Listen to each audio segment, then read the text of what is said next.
Le professeur qui défia l'histoire du Congo. Dans l'histoire tumultueuse de l'Afrique post-coloniale, certains hommes incarnent à la fois l'espoir et la tragédie d'un continent en quête de sa voie. Pascal Lissouba fut l'un de ces hommes. Un professeur de génétique qui osa défier l'histoire du Congo. Un intellectuel qui crut en la force des urnes face à celle des armes. Son histoire commence le 15 novembre 1931 dans le petit village de Tsingwidi, au cœur du Congo français. Fils de paysan, Pascal grandit dans une Afrique encore sous le joug colonial, où l'éducation représentait la seule échappatoire vers un avenir meilleur.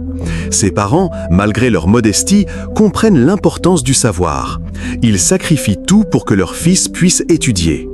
Le jeune Pascal se révèle un élève exceptionnel. Il dévore les livres, fasciné par les sciences naturelles. Mais contrairement à beaucoup de ses contemporains qui s'orientent vers le droit ou l'administration, lui choisit la biologie. À une époque où l'Afrique manque cruellement de scientifiques, Lissouba fait le pari audacieux de la recherche. Dans les années 1960, alors que le Congo accède à l'indépendance dans l'euphorie et le chaos, Pascal Lissouba mène ses recherches au Centre d'études supérieures de Brazzaville.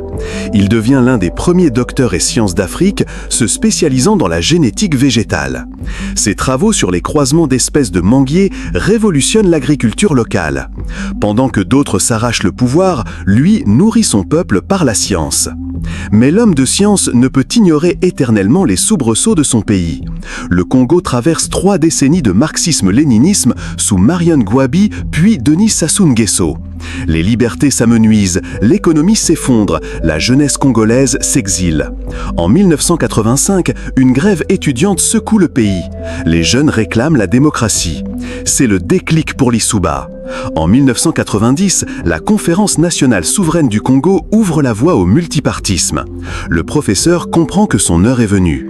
Il abandonne ses éprouvettes pour fonder, en 1991, l'Union panafricaine pour la démocratie sociale, l'UPADS.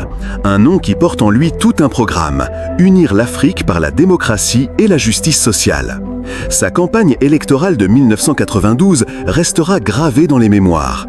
Contrairement aux politiciens traditionnels qui promettent monts et merveilles, Lissouba parle vrai. Il sillonne le pays de village en village, expliquant sa vision avec la pédagogie du professeur qu'il n'a jamais cessé d'être. Il ne distribue pas d'argent, il distribue de l'espoir. Il ne fait pas de démagogie, il fait de la politique au sens noble du terme. Le peuple congolais, fatigué des promesses non tenues, séduit par cette approche différente, lui fait confiance. Le 16 août 1992, Pascal Lissouba remporte l'élection présidentielle avec 61,3% des voix au second tour. À 61 ans, le professeur de génétique devient le premier président démocratiquement élu du Congo-Brazzaville. L'émotion est immense. Dans les rues de Brazzaville, de Pointe-Noire, de Dolisie, c'est l'explosion de joie. Pour la première fois, les Congolais ont choisi leurs dirigeants. L'Afrique entière retient son souffle. Si le Congo réussit sa transition démocratique, d'autres pays suivront. Mais gouverner s'avère infiniment plus complexe que recherché. Lissouba hérite d'un pays au bord de la faillite. 30 ans de mauvaise gestion ont vidé les caisses de l'État. La dette publique explose, les fonctionnaires ne sont plus payés, les infrastructures s'effondrent. Le pétrole, principale richesse du pays, ne suffit plus à masquer les dysfonctionnements structurels. Le nouveau président applique ses méthodes de scientifique à la gouvernance. Il analyse, réfléchit, consulte. Mais la politique n'est pas un laboratoire. Les intérêts s'entrechoquent, les rivalités ethniques ressurgissent, l'opposition conteste chacune de ses décisions. En 1993, les élections législatives tournent au chaos. L'opposition dénonce des fraudes, la rue s'embrase. C'est là que le destin tragique de Pascal Lissouba se dessine. L'homme qui voulait réconcilier les Congolais se retrouve malgré lui au centre de violences intercommunautaires. Les milices s'arment, le pays se fracture selon des lignes ethniques et régionales. Le professeur découvre avec amertume que la démocratie ne se décrète pas, elle se construit patiemment. Pendant ce temps, à l'ombre, d'anciennes forces complotent. Denis Sassou Nguesso, l'ancien président marxiste évincé en 1992, prépare son retour. Il bénéficie du soutien de réseaux france-africains qui voient d'un mauvais œil cet intellectuel indépendant.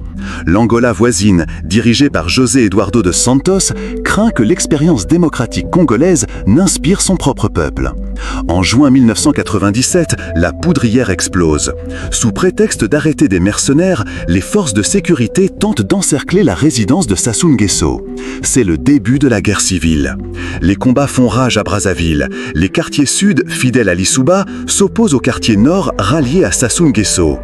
Pascal Lissouba, le pacifiste, se retrouve contraint de prendre les armes pour défendre la légitimité démocratique. Mais comment un professeur de génétique peut-il rivaliser avec un ancien colonel formé à l'école militaire soviétique? Comment le Congo peut-il résister quand des troupes angolaises franchissent la frontière pour soutenir Sassou Nguesso? Le 15 octobre 1997, après 4 mois de combats acharnés, Brazzaville tombe. Pascal Lissouba, accompagné de quelques fidèles, fuit vers Bukavu, en République démocratique du Congo voisine. L'expérience démocratique congolaise s'achève dans le sang et les larmes. Le professeur qui voulait changer l'Afrique par les urnes se retrouve en exil. Commence alors un long calvaire. Lissouba s'installe d'abord à Londres, puis en France. L'homme qui dirigeait un pays se retrouve simple réfugié politique. Ses biens sont confisqués, ses soutiens emprisonnés ou exilés. Le régime Sassou Nguesso, revenu au pouvoir par la force, efface méthodiquement les traces de la parenthèse démocratique. Mais Pascal Lissouba ne renonce pas. Depuis son exil, il continue de plaider pour la démocratie congolaise. Il témoigne devant les instances internationales, écrit ses mémoires, forme la nouvelle génération de cadres de l'UPADS. Ses cheveux blanchissent, sa santé se dégrade, mais sa foi en la démocratie demeure intacte. En 2016, quand Sassou Nguesso modifie la Constitution pour briguer un nouveau mandat, Lissouba dénonce ce coup d'État constitutionnel. À 85 ans, l'ancien président garde intact son sens de l'indignation. Il sait qu'il ne verra probablement jamais le retour de la démocratie dans son pays, mais il refuse de désespérer. Le 24 août 2020, Pascal Lissouba s'éteint à Perpignan, à l'âge de 88 ans. Il meurt loin de sa terre natale, loin des siens, mais pas dans l'oubli. Car son héritage transcende sa défaite. Il a prouvé qu'un intellectuel africain pouvait conquérir le cœur de son peuple, qu'un professeur pouvait devenir président, qu'un scientifique pouvait croire en la politique. Aujourd'hui, son fils Jérémy, député à l'Assemblée nationale congolaise, porte le flambeau de l'UPADS. Une nouvelle génération découvre l'histoire de ce professeur qui osa défier l'histoire.